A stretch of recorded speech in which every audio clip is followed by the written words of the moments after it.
toward food security in it. So what I'm going to share with you today is number one is a global scenario about hungers, and then why the people realize that's important of food security, especially after this COVID-19. I think the people realize food security is important, and I will touch on agriculture and how to sustain agriculture with the development of seed. At the same time, I also share with you about the opportunity in this industry. So I will start with my slide. Number one, you look at the current global scenario. The population is growing and the land is getting less and less. So by 2025, the population's going to be, the demand of the food going to be double. And by 2050, world population going to reach 9 billion. And food required to increase 60%, energy increased by 50%, water increased by 40%, and the land is getting less and less. So how to achieve food security with this constraint? So that's where our topic, talking about sustainability agriculture, is very important.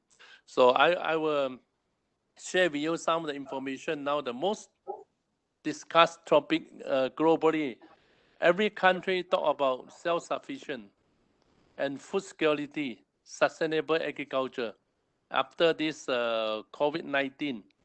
And you will realize that more and more countries focus on this agriculture. Even Singapore is one of the highest food security index.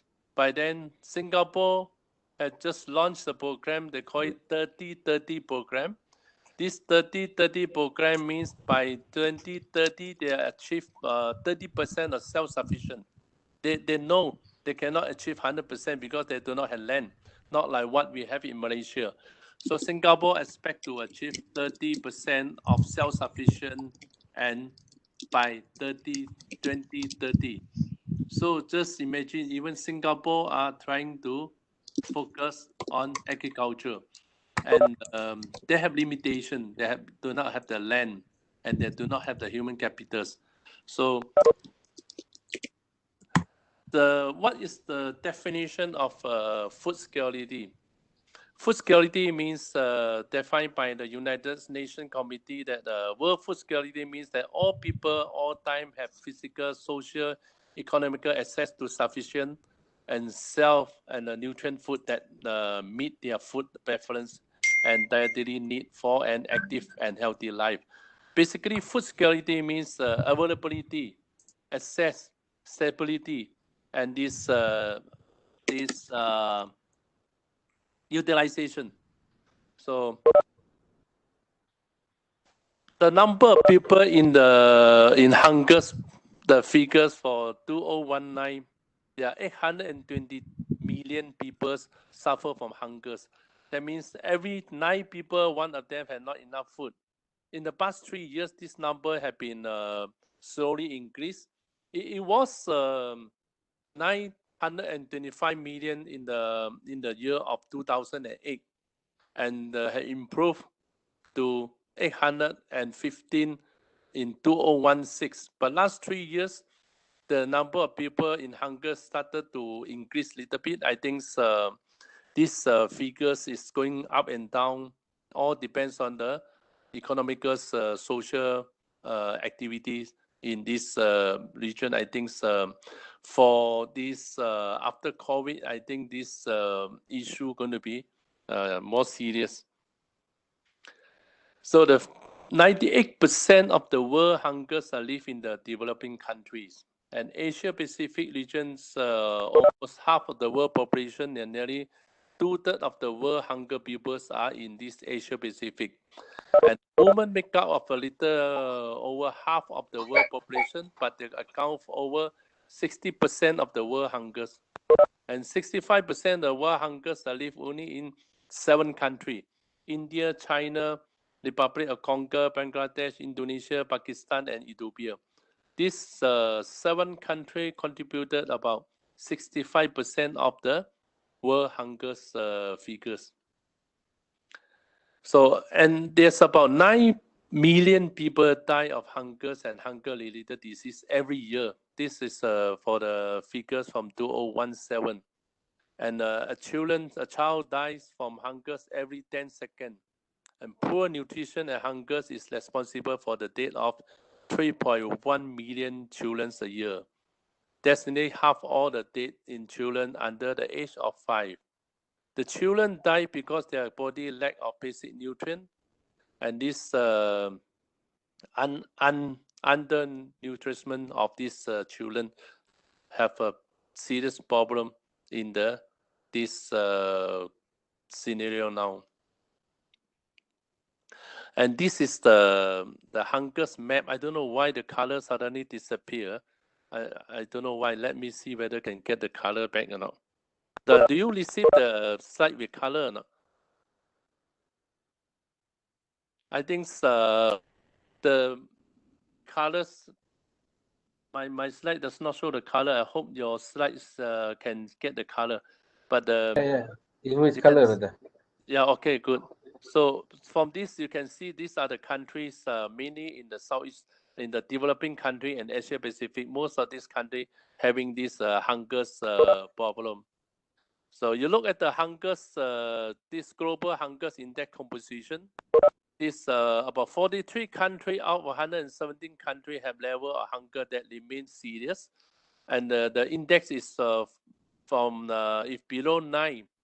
That's good, and then 10 to 19 that's moderate, and 20 to 34 is serious, and 35 to 49 is alarming, and 50 and above is extremely alarming. So this is GHI Global Hunger Index composition from the 3 different dimensions and 4 indicators. So you look at the inadequate food supply, children's this mortality, and children's undernutrition. This is the composition of the 3 dimensions they are measuring, and then this the other 4 indicators. So out of these 117 countries, 43 countries out of these 17 countries have a level of hunger that remains serious, and 4 countries in Africa suffer from hunger level that are alarming, and the 1 country in Central African Republic level that is extremely alarming. So you can see these are the country having this food security problem. So global hunger food index, the hunger issue country, the main these are the top 10 countries like in the list. There's Haiti, Zambia, Yemen, Ethiopia, Chad, Sudan, Comoros, and Timor-Leste. I think there's only 1 country in Southeast Asia, the Timor countries in the near Indonesia, and the rest is all in Africa country. So food insecurity and hunger are caused by many factors, often being intertwined with one another. In general, the principal cause of hunger include poverty, conflict, climate and weather, lack of investment in agriculture, and unstable market. So please think twice about wasting food. You can see that the agriculture and the food insecurity are not only just planting the crop and then getting the food. They are also because of other issues like conflict, instability, political instability, and the climate and the weathers. And all this also one of the factors affect the food security, and also investment in agriculture. I think currently most of the countries in the world, they spend at least 10% investment in agriculture, and also they spend less than around 5% on R&D in agriculture. This is some of the figures that is currently most of the country allocated the fund for agriculture. I think still very much depends on the country and the resources they have. Like Malaysia, we should have a lot of natural resources, and we should invest more on agriculture in order to get enough supply of food for the region or for the global as a food hub. Because you can see that weather is one of the issue, and land is one of the issue. I think we are quite lucky that we have we have very good weather, and we have enough water, we have enough sunlight, and then we can grow our crop all year round. You don't have to wait for a country like those with 4 seasons. They have to wait for the right season to grow the crop 1 year once. So I think with your involvement as an agriculture student and your contribution together with the government's investment, I think lately the government have put more focus on this agriculture investment. I think I'm going to meet them tomorrow also to discuss on this agriculture investment, and also we are going to touch on this food security. We are meeting them tomorrow. So I think it's a good opportunity for students who are involved in this to participate in this activity for achieving food security. So hungers and food insecurities, only the level of food security, only somewhere secure of food resources, 48% this, and then the country with full food security is only 19%, and the face food insecurity 32%. You can see almost half of this are not enough.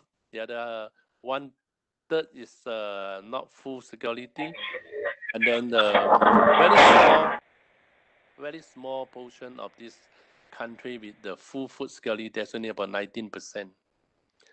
So the reason for food insecurity I have mentioned earlier, there's number one, poverty, and commercial farming, and then high food price, less of domestic production, and also less government intervention. All these also affect the food insecurity, and also natural disaster and political reason. All these are the reason why food insecurity. So impact of food insecurity, they were going to household food insecurity affect the health of the development young child. As I mentioned earlier, you can see that almost 300 over million children die of this food malnutrition, and then also their poor health, and the problem also aggressive, depressed and attention deficit disorder. All these are the impact of food insecurity. And so how come there's some of the missing? Okay.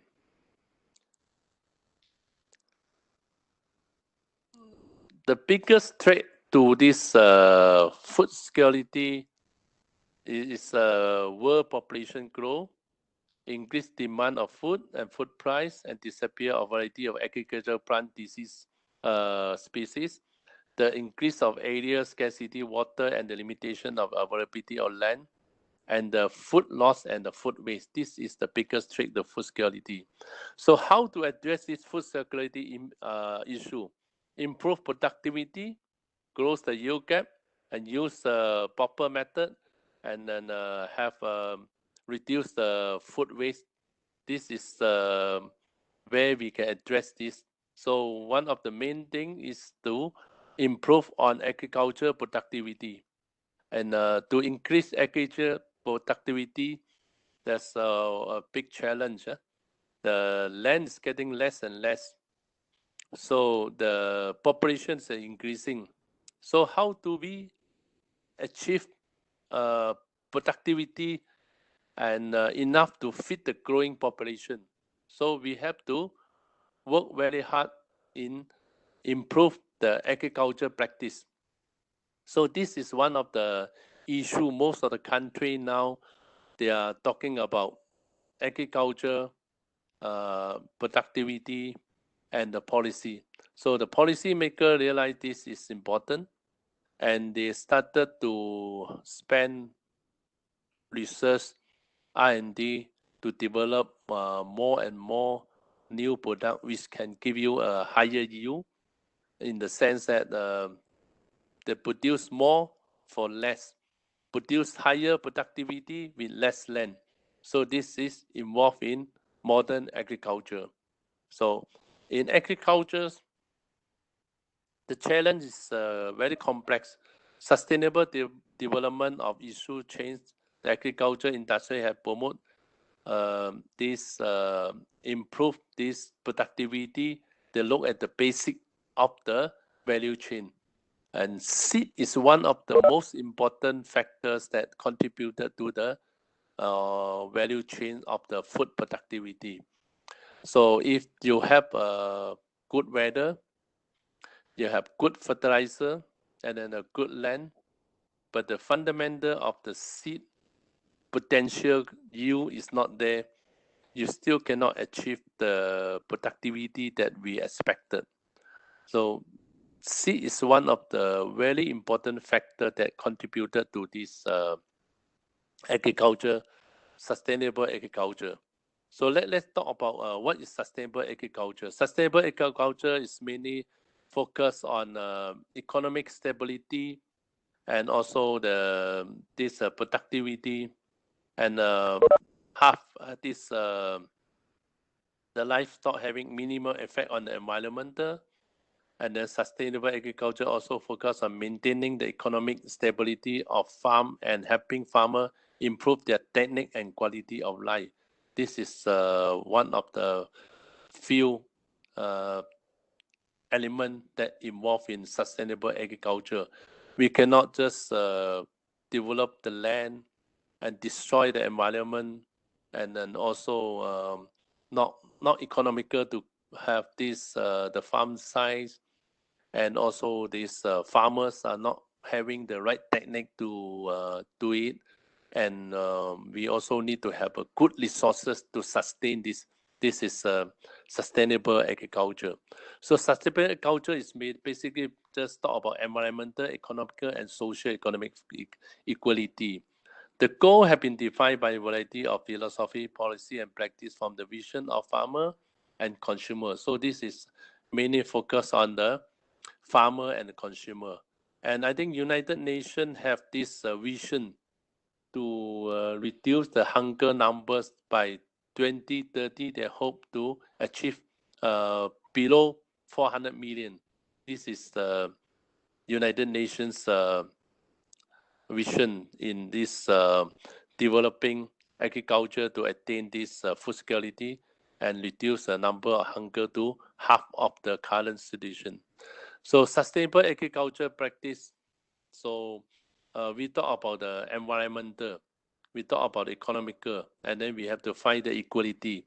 So in order to have a sustainable practice, so we need to have this crop rotation, and then we have to do many new practice and less involved in chemicals, and we use integrated farming practice, integrated pest management.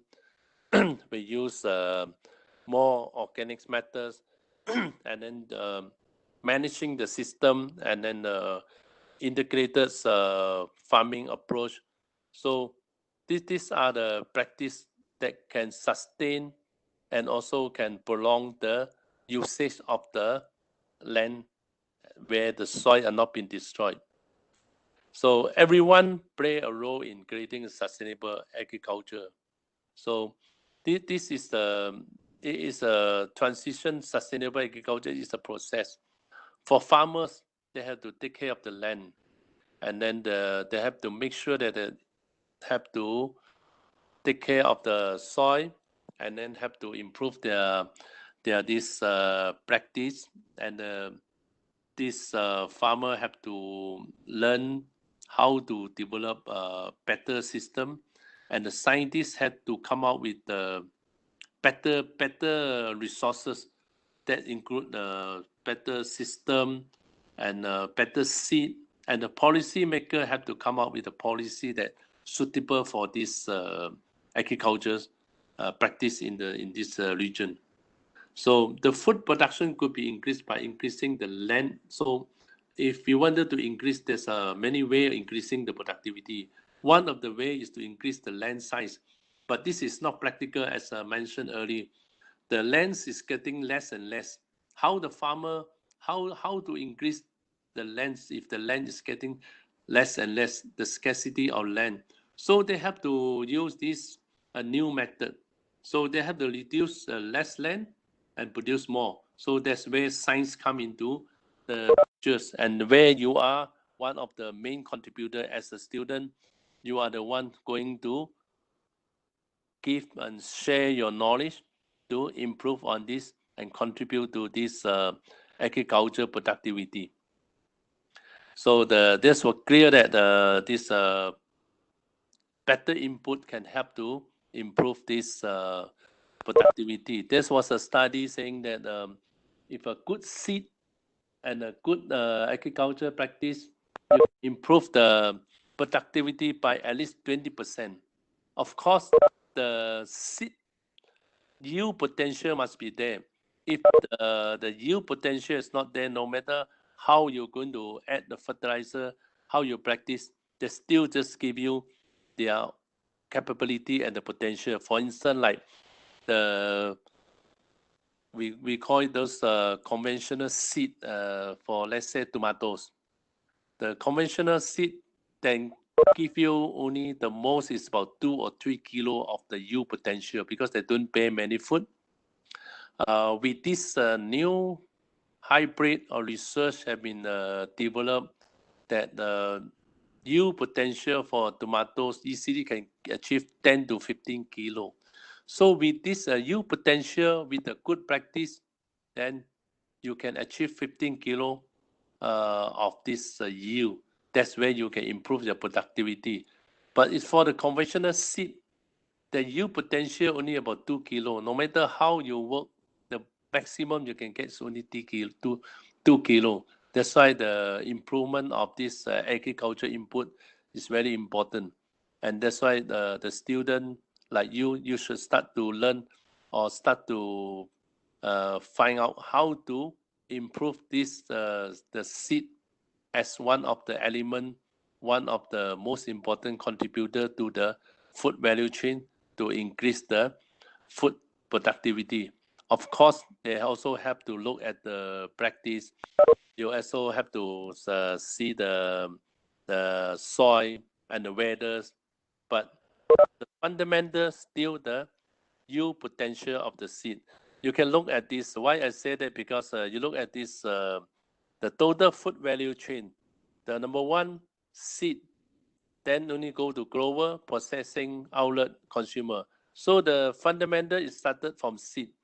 If if you do not have a good seed, no matter how the grower practice, you cannot get the yield that we expected. So these are the one of the important factors that can contribute to sustainable agriculture with a good seed. So why say that? Because agriculture feed the nation, and seed feed agriculture. So this is why I mentioned many times about seed. It's very important to have to achieve sustainable agriculture at the same time lead to food security, and this seed contributed to food sovereignty and self-sufficient and food security, and also can increase farmers' income and create job opportunities. That's you can see that how important of seed contributing to the economical contribution at the same time also for the productivity and also for the food security. So the most important factors that have influence on these three things is the seed. We begin from seed. So seed is one of the key component that among the input that can sustain the crop. The important quality seed is very important. I think this have been in the ancient Indians have been mentioned about it. A good seed is a good field will win and prosper. So you have a good seed, you can control the world.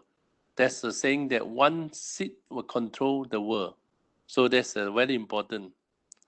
So how about in Malaysia now? We are our situation now. We are at our this GHI is 13.1. So out of the 117 country, we are ranked 57. So a score of 13.1. So we are still not too bad, but I think it's moderate.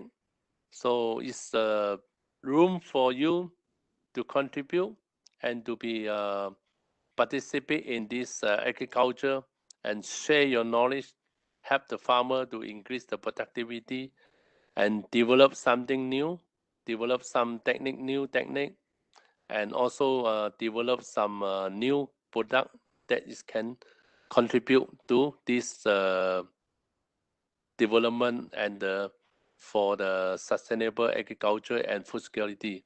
I think especially the seed. You can see that our self-sufficient level and our rice, we have only 70% self-sufficient. And for maize, these are two most important food for human being and animal. Rice is mainly for for human being, and green corn is mainly for animal. So we have about sorry, hello. We are importing almost 98% of corn, and we're importing 30% of rice. I think recently, during the COVID, Vietnam, Cambodia, Thailand stopped exporting the rice to us, and we have to quickly go to India, sign a contract of 100,000 tons of rice. So you can see that when there's a crisis, this food security is getting very important. And now in our situation, we are only sufficient for 70%, and for maize is 98%. That's very serious. I think uh, we import almost 3 million tons of corn every year. So there's a big opportunity for us to develop these two industry, these two main crop. And vegetable, we are self-sufficient for 75%. I think with the proper harmonizing of these supply chains, I think we should be able to achieve 100% of self-sufficient for vegetable. And for seed, I think we are relying seed. Almost 100% of seed are imported, except paddy are produced locally. We are 100% self-sufficient or self-supply because paddies are not allowed to import from other country, and this is product. Most of the country don't export their paddy seed unless they have more than their requirement. So we have produced the seed ourselves by Madi, and but for maize and vegetable seed, we are almost 100% imported from overseas. So this is one of the area which I mentioned few times. Seed is very important, and you can see that we need to have a lot of seed to achieve our self-sufficient, and to attain self-sufficient, then only we can attain food security. And to attain food security, we need to have sustainable agriculture practice. So this is the solution. What is the solution? So to develop the industry requires strategy, and we need to start to focus on this R&D and develop more basic fundamentals activity, and also fundamentals element that contribute to the food security. And second is harmonizing the food value chain. You can see that during this COVID-19, some of the area that they have produced a lot of food, which is not be able to reach this consumer. So one end do not have enough food, the other end throwing away the food. So this is because of the supply chain issue. So that's very important to harmonize this supply chain, and to have a sustainable food securities.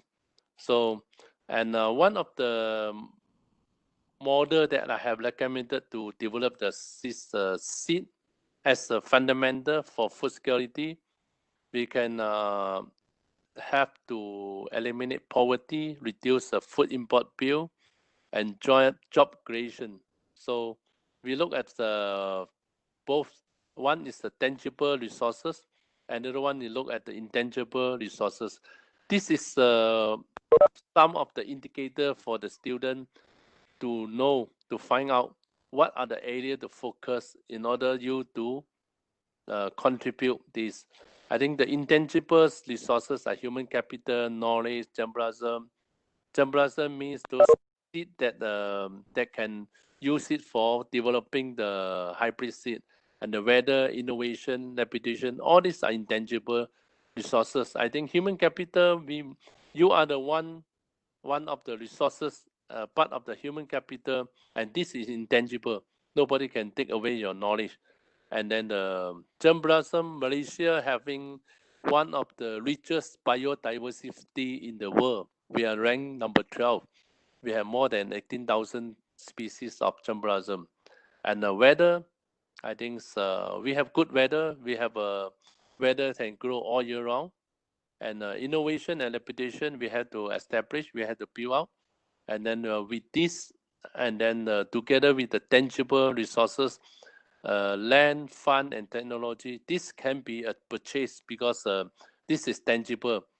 You have the land. I think they can be you can be bought, and fund can be loan, and technology you can buy.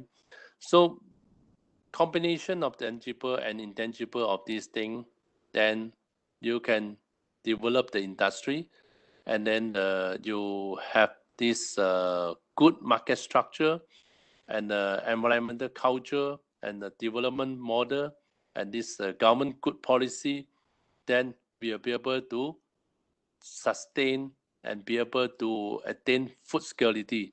I think we have a very good chance and very good opportunity for the young student like you to take up this opportunity to participate in the industry. And we talk about the modern farming. We talk about high impact and high value farming. It's not the conventional farming. So with your knowledge and this opportunity, and we know that there's a room for us to contribute. So how are we going to explore this opportunity? I think we can discuss later. And of course, we need the support and the government's support. So this is one of the model. It worked very well in most of the country have been doing this. There's a public-private partnership model. So this is one of the model can really give us the opportunity to do better, because without this public partnership with the private, I think we take the longer path to achieve our food security, because government have these resources, and private have the knowledge, and then the grower involved in this, that will help to contribute to this industry. So we have to work hand in hand. We cannot work in isolation, and we cannot also depend on the just government to participate without the private involvement. Government should be focusing on the basic science, and the private should be on the applied science, and then the grower is the one to execute this. So with this combination, I'm sure we have a good chance and to achieve and to attain the food security that we expected. So currently, for paddy, we are only 70%, and then for maize, you see only 2%. So there's a room for us to participate.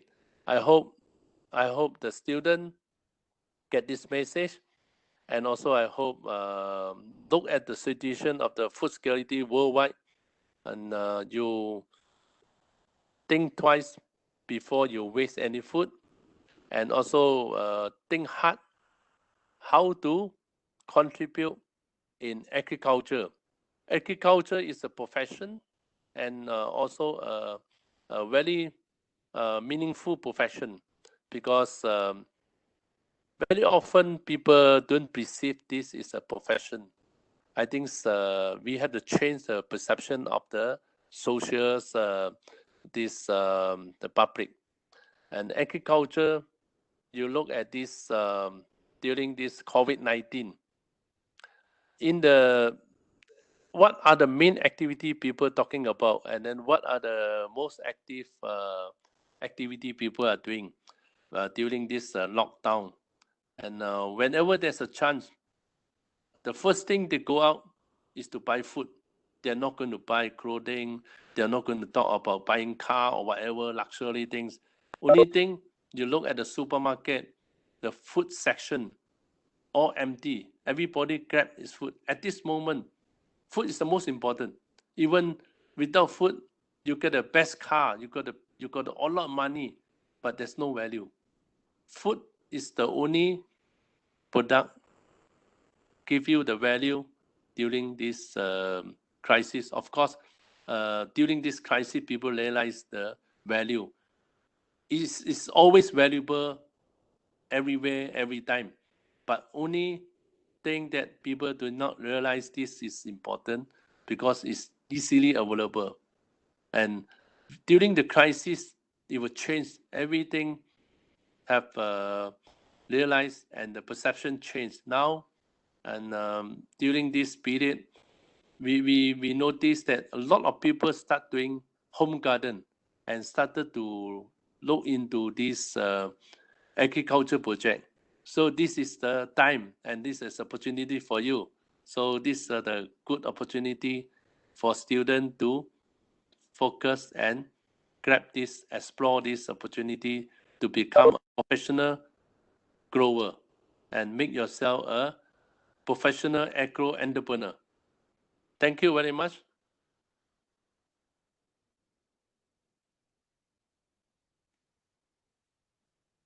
Hello. Yeah, Hello. Dr. Chua. Thank you, Dr. Chua. Yeah. So I have completed my speech. Okay, Dr. Chua, thank you very much. Kita open pada siapa-siapa yang ada soalan nak tanya Dr. Chua. Boleh Okay. on mic masing-masing. Ataupun nak type di ruangan chat pun boleh. Siapa nak bercakap boleh bercakap. Siapa nak type di ruangan chat pun kita jemput. Silakan.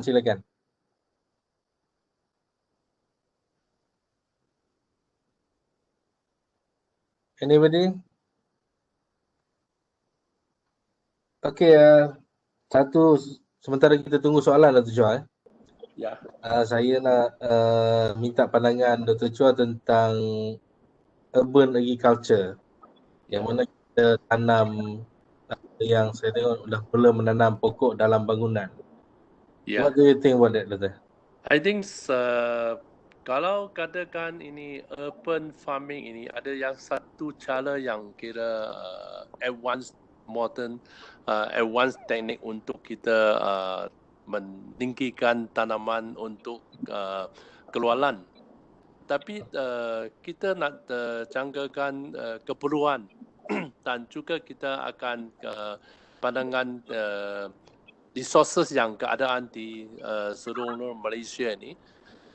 Kalau kira ini urban farming ini, kita katakan farming dalam kilang ini, dia perlukan resources yang lebih tinggi dan lebih mahal. Okay. Jadi untuk negara yang kekurangan tanah dan kekurangan resources macam cuaca, mungkin ada kesesuaian. Tapi untuk Malaysia ini, kita ada tanam banyak. Macam Terengganu tanam tepian berapa ribu ekar di situ ada. Dan juga air tidak ada masalah. Dan kita matahari pun cukup. Adakah perlukan kita gunakan cara yang ini untuk kita mendapatkan makanan? Ini satu yang tanyaan kita selalu tanya.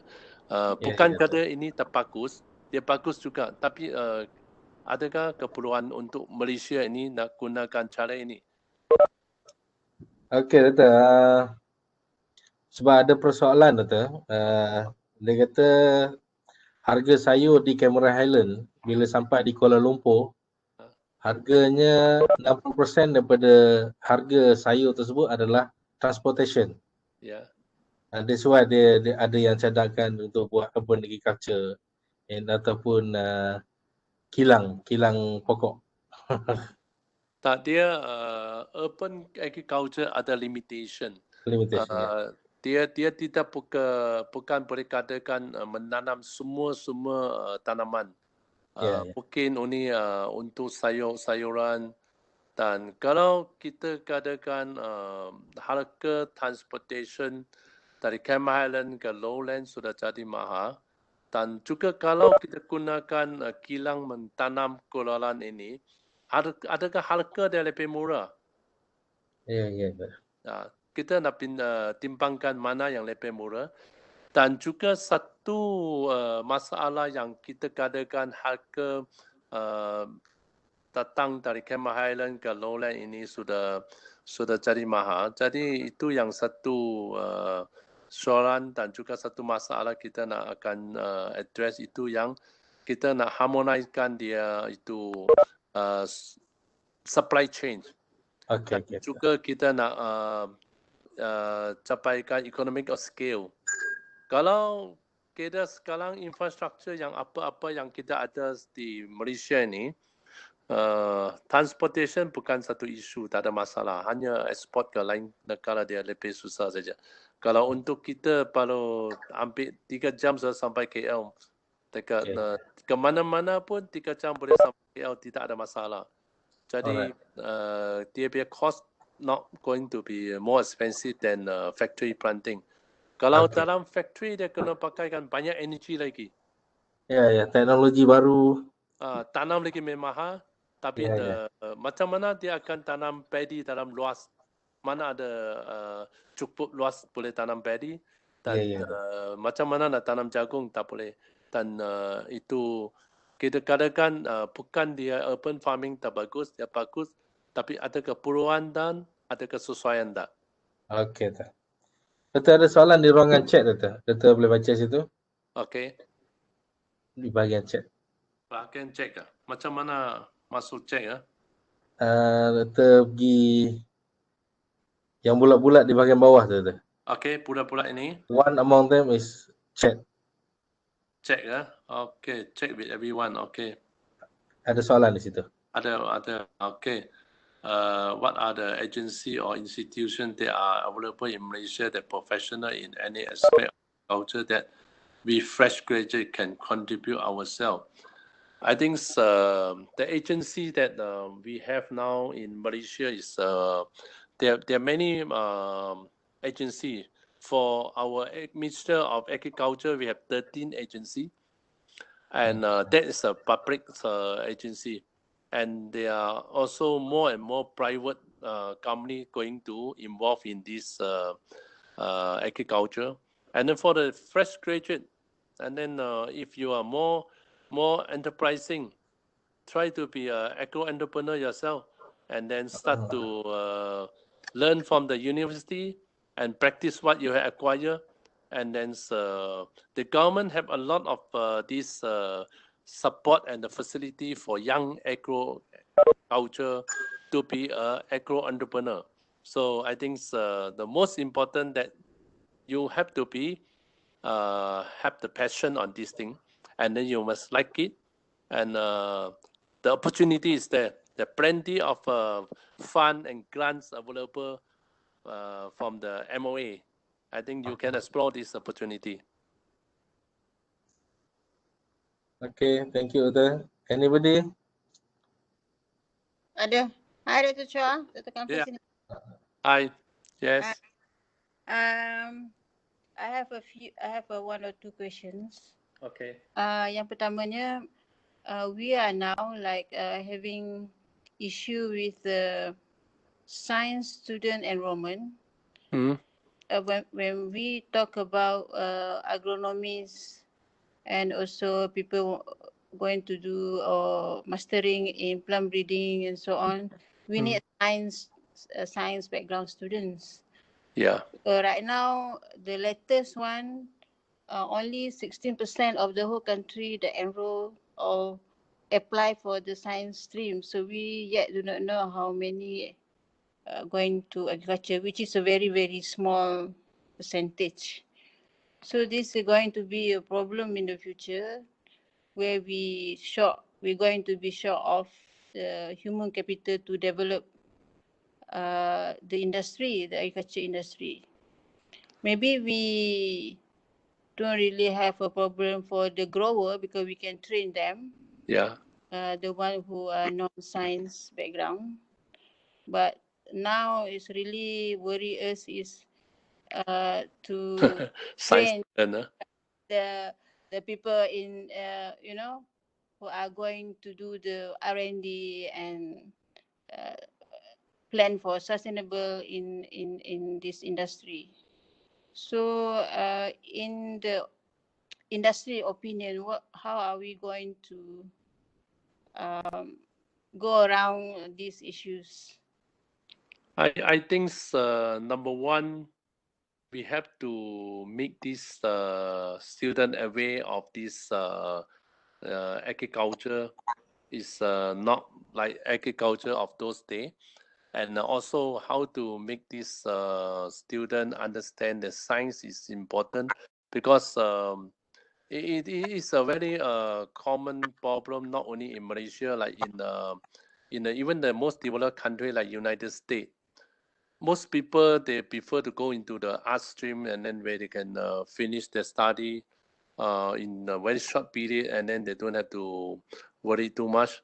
So I think this is have to involve with the government policy and also the institution and the university and how to promote this science. I think the government is trying very hard. So you have only 16 of these people, 16% student science background. But I don't know. But you look at the science stream, you have so many this Mara College, Science College, and science stream student. They're almost half 50%.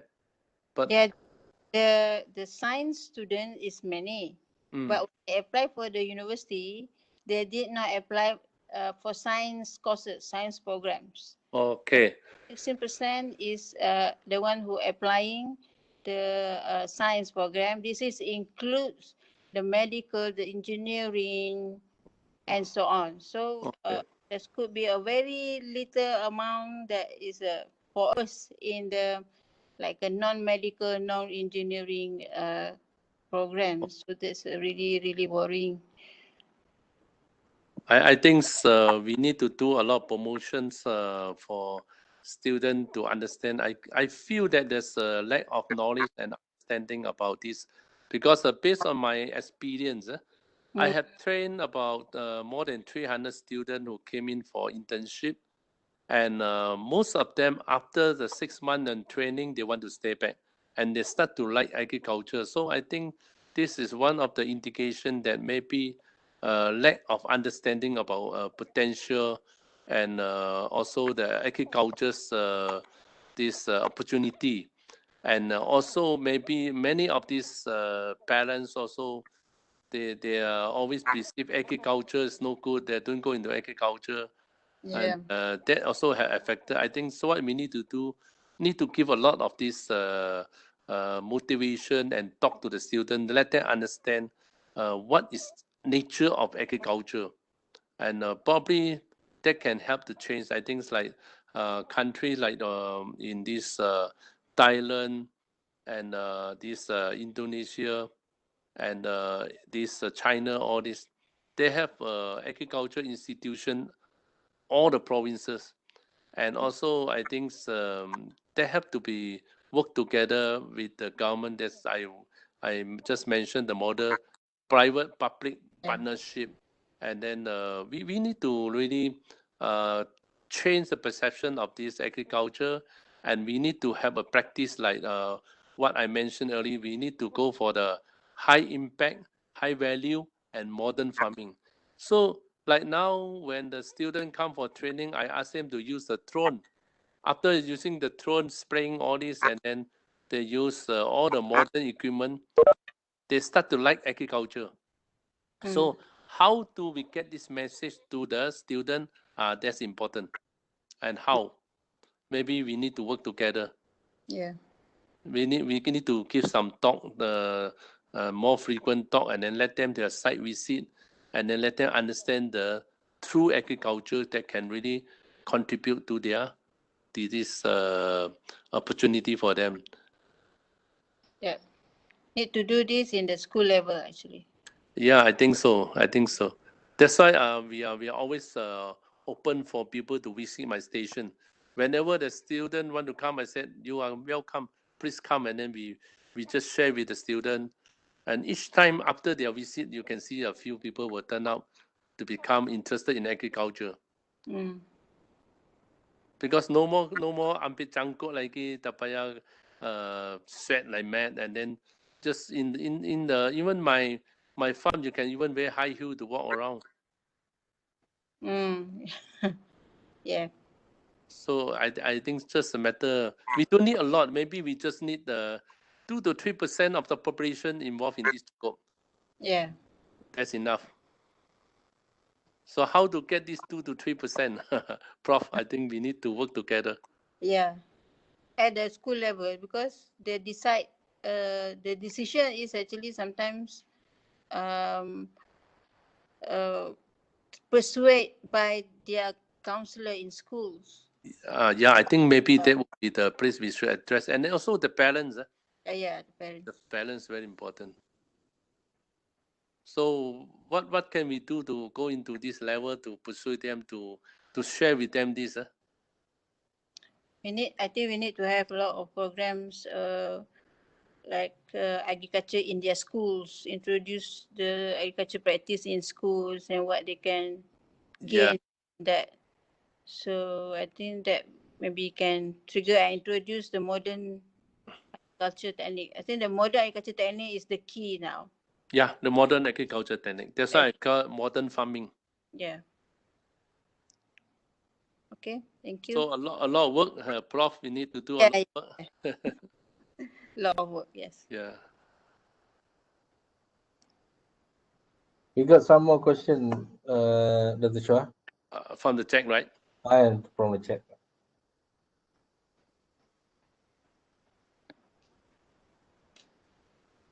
You can choose which one you're going to ask first. You answer first. Let me see. Uh-huh. I think Muni dia ask di mana kita boleh dapat information teman sumber makanan di negara kita. I think how can we reduce food and goods cost in our country? I think it's very easy to reduce the cost. You increase the productivity, and then harmonize the value chain to shorten the intermediates, non-added values intermediates supply chain. So I think now there are many youngsters. They are very good in computers and this, so they can go online. Then online will be one of the opportunity. I'm going to touch on this in the next lecture when we talk about the impact of the COVID.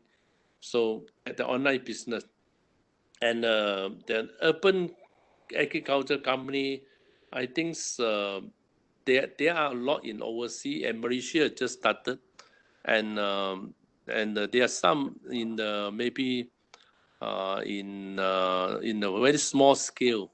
One of them I think is in somewhere near Sedang or Gachang, but there are not many. But I don't see that urban farming is one of the direction at the moment. We should go for modern farming, and then go into make use of the natural resources rather than the artificial light, and then you put in a factory.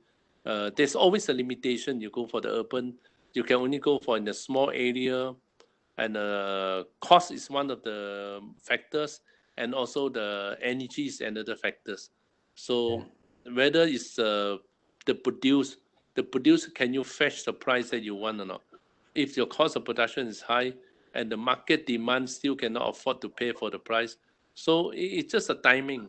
Maybe in another 10 years time, maybe 10 years time, then agriculture, modern farming is maybe will be one of the main things. And then what do you think about seed monopoly? Is it one of the factors affecting food security?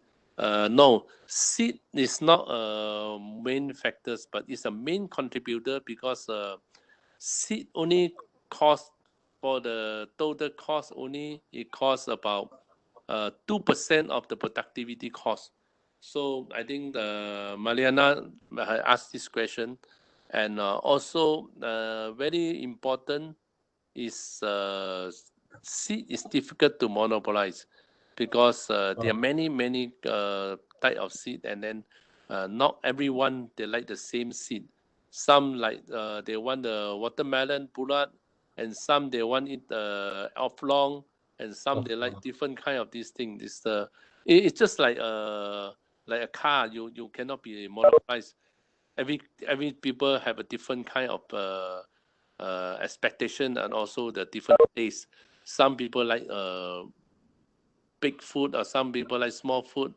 So you cannot have a seed that you can produce big food and small food. So there's a lot of room and a lot of factors that help people to make the decision. It's difficult to monopolize. Very difficult to monopolize. Even the monopolize this seed, you will not have any strong impact on the price because they only contributing the maximum is 5% of the production cost only. Okay, thank you, Dr. Chua. Yeah. I think we got no more question. No more question? Mhm. Yeah. So, Dr. Hafiza, we give it back to you. Okay, thank you Dr. Chua. Yeah. Dr. Chua ada pesanan student yang bakat ni. Boleh Dr. Chua bagi pesanan sikit kat dia orang supaya Okay. So untuk ini agriculture ada yang satu profession kita perlukan meninggikan social status ini. Katakan agriculture compare with the medical doctor or the animal doctors, and their objective is the same. Human medical doctor is to cure this human being. Animal doctor is to cure this animal, and agriculturalist you are going to treat the plant. So actually the social status should be one of the, they should be same. How do you perceive it? And for agriculture, there's a lot of opportunity, especially you look at this food supplies, the importance of food security, and also the importance of the sustainable agriculture. So this is one of the profession that you can always develop yourself to be one of the expert in this, and then you can be having the equal same social status like a doctor and this like dentists or like the veterinarians. So it all depends on you. How do you promote your social perception of this profession? And this profession is very contributing. You can look at this during this COVID, how people's first thing when there's a opportunity to go out, where did they go? They go for food, and food source is from where? It's from agriculture, and from agriculture, in this modern agriculture, you can go into many areas. It's not only just go into farming. You can go into this processing. You can process the product into a product that can have a better shelf life, like in this durian. Remember those days, durian is always during the season. Durian glut you can buy at very cheap and very low price at the roadside during the peak season.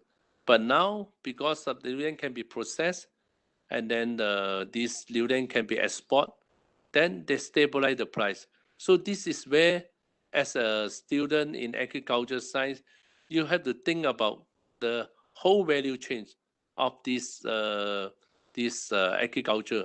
First, you if you like how to develop new product, you can go into the seed breeding, or you like to manage the farm well and produce a high quality product, then you can go into this modern farming. If you like to do processing, then you can start a factory to process the product that have been produced. For instance, like Terengganu now talking about melon. So if you can come out to have the processing factory to dry the melon, and then melon can be export to many countries when the chips, they call it melon chips, just like the mango chips and all this. They produce in Thailand. There's a lot of this factory, even in Nanga and all this. They process it, and the next is the agriculture produce marketing. You can always start to use your knowledge to sell the product. With your knowledge, and you understand the product, you can explain better, so you can sell your agriculture product much better. Especially, you can take the opportunity to sell this product online. So these are the opportunity for this agriculture graduate. It's not only just go and work in the farm and just do the normal farming. You have to make use of knowledge to apply the knowledge, use modern farming, and this agriculture's knowledge that you have is intangible. Nobody can take away from you, and it's not it's a borderless. You can go all over the world. If you are expert in agriculture, there's an opportunity for you to go everywhere in the world. There's no problem. Just matter you must like it, and then you understand the nature of agriculture. I'm sure this is the profession that you can really explore and can go very far. I mean, just to share with you my experience, when I was working in this industry, I've been working in this industry for 40 years. And I used to, my first job, I traveled in Malaysia. And my second job, I was in charge in Southeast Asia. And then my third job, I was covering the whole world. I traveled to the whole world. And then you get a very good income. And not only you can a chance to meet a lot of people, travel, and then your income is very high. So it's just matter how you're going to explore this opportunity and be positive, and then perceive this is a profession that is going to be very meaningful and very contributing, so that you are not only doing the job that you are going to earn a living, but you're also contributing to the people, the products, and then you are contributing to this food security, and you're going to produce some good product which is very good for the children. You can see that there are almost 9 million people die, and you can see that they are every 10 seconds there are one children die because of not enough nutrients. So you come up with a good product that can supply the nutrient to the children, and you are not only making good profit, but you also save the life of the children, and also you also save the life of the people in hunger. This is the very important and very meaningful job for you. And you choose this agriculture study, you make the right choice. I think make your choice become better, and then make your choice become a contributing choice. So I hope you can take this opportunity and enjoy the work and enjoy this profession. Thank you. Okay, Dr. Chua, thank you. Dr. Chua, I think we got one more question Okay. on the chat room. Okay. Maybe this is the last one.